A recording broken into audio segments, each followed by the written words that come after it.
दोस्तों कैसे हैं आप सब। आज की हमारी कहानी है मेरी बहू अन्नपूर्णा है। शीतल अपनी सास रमा जी के कहने पर अपने पति के स्वागत के लिए आरती की थाल तैयार कर ही रही थी।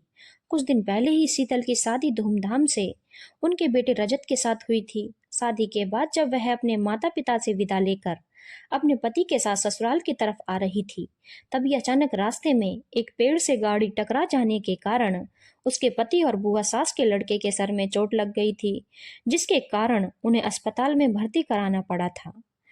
शीतल उस हादसे में बाल बाल बच गई थी। वह तो जी भर के अपने पति का मुख देख भी ना पाई थी कि तभी यह दुर्घटना घट गई। अब उसके पति और बुआ सास के लड़के की तबीयत बिल्कुल ठीक थी, जिसके कारण आज उसके पति अस्पताल से छुट्टी लेकर घर आ रहे थे। बेटे के अस्पताल से ठीक होकर आने की खुशी में शीतल की सास ने बेटे के स्वागत के लिए शीतल से थाली सजाने को कहा था। जब शीतल पति के स्वागत के लिए थाली सजा रही थी, तभी उसकी बुआ सास उसकी सास से बोली, भाभी, आप बहू से आरती की थाल सजवाकर फिर से घर में अपशगुन फैलाना चाहती हो। पहले ही इसके कारण दोनों भाई मौत के मुंह में पहुंच गए थे, और फिर इसके हाथों से आरती का थाल सजवाकर उनका जीवन संकट में डालना चाहती हो। बुआ सास की बात सुनते ही शीतल की आंखों में आंसुओं की धारा बह चली थी। तभी उसकी सास बुआ सास से बोली, दीदी, यह क्या कह रही हो आप। एक्सीडेंट मेरे बहू के अपशकुनी होने के कारण नहीं, आपके बेटे के कारण हुआ था, जिसने गाड़ी चलाते वक्त जरूरत से ज्यादा शराब पी रखी थी।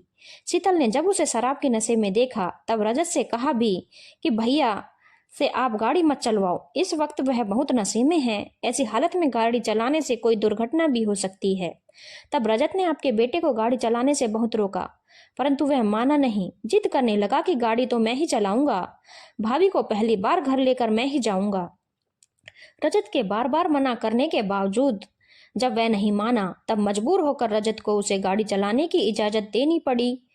उसके बेटे गाड़ी चलाकर घर की तरफ आ ही रहे थे, तब ज्यादा नशे के कारण उसकी लापरवाही से रास्ते में खड़ी एक गाड़ी से उनकी टक्कर हो गई थी, जिसके कारण दोनों के सर में चोट लग गई थी।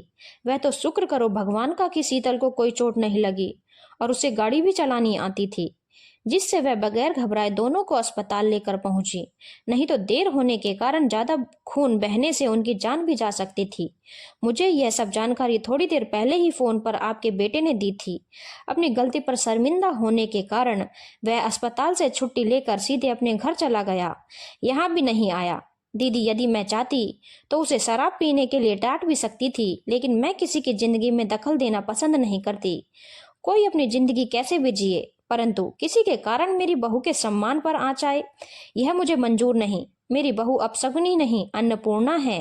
आज मेरी बहू के कारण ही मेरे बेटे से मेरा पुनर्मिलन हो रहा है। सोचो, यदि उस दिन बहू गाड़ी में नहीं होती तो ना जाने क्या अनर्थ हो जाता।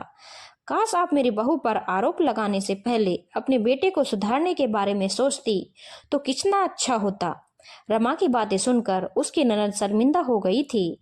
वह पश्चाताप भरे स्वर में शीतल से बोली, बहू, मुझे माफ कर दो। मैंने अपने बेटे की गलती जाने बगैर तुझे अपशकुनी कह दिया। बहू, तुम अपशकुनी नहीं, अन्नपूर्णा हो, जिसने दो घरों का चिराग बचाकर घर को खुशियों से भर दिया। यह शीतल सुनकर शीतल मुस्कुराते हुए बोली, बुआ जी, मुझे माफी मांगकर मुझे शर्मिंदा ना करें। आपको क्या पता, जब शादी से अगले दिन ही किसी का पति अस्पताल में पहुंच जाए तो औरत के दिल पर क्या बीतती है। दुख के कारण उसकी तो आंखों से ही नींद उड़ जाती है। परंतु मुझे खुशी है, मेरी सास ने मेरे सम्मान की रक्षा करके मेरा साथ दिया। सच कहूं तो आज का दिन मेरे लिए बेहद खुशी का दिन है, क्योंकि आज मुझे सास के रूप में माँ मिली है। इसीलिए आज एक बेटी का माँ से, पत्नी का पति से और माँ का बेटे से पुनर्मिलन का दिन है। मैं इस दिन को यादगार बनाना चाहती हूँ। तभी दरवाजे पर गाड़ी आकर रुकी। जब गाड़ी से रजत नीचे उतरा तो रमा शीतल से बोली, बहू, स्वागत कर अपने पति का। जब शीतल ने पति का स्वागत करने के बाद उनके चरण छूने चाहे, तब रजत ने अपने पैरों पर झुकने से पहले ही शीतल के हाथों को अपने हाथों में थाम लिया और प्यार से बोला, तुम मेरे जीवन को बचाने वाली मेरी जीवन संगनी हो। तुम्हारा स्थान मेरे चरणों में नहीं, मेरे दिल में है। यह सुनते ही शीतल खुशी से पति के सीने से लग गई थी। दोनों पति पत्नी का ऐसा मिलन देखकर उसकी बुआ सास और सास ससुर ने उसके ऊपर फूलों की वर्षा कर दी थी। हमारे समाज में शादी विवाह के अवसर पर बहुत से लोग जरूरत से ज्यादा शराब पी लेते हैं, जिसके कारण कई बुरे हादसे हो जाते हैं। इन हादसों के कारण कई बार लोगों की मौत भी हो जाती है। भाग्यवान होते हैं वो लोग जो हादसे में जीवित बच जाते हैं। ऐसे में नई बहू को दुर्घटना के लिए जिम्मेदार ठहराकर उसे अपशगुनी कहना उचित नहीं। बहू तो अन्नपूर्णा और लक्ष्मी का रूप होती है। ऐसे लोगों को सजा मिलनी चाहिए जो शराब पीकर गाड़ी चलाते हैं, क्योंकि ऐसे लोगों के कारण ही कई बार अनेक बेकसूर लोगों का जीवन संकट में पड़ जाता है। धन्यवाद दोस्तों। अगर आपको कहानी अच्छी लगी हो तो चैनल को लाइक, शेयर और सब्सक्राइब करना ना भूलें।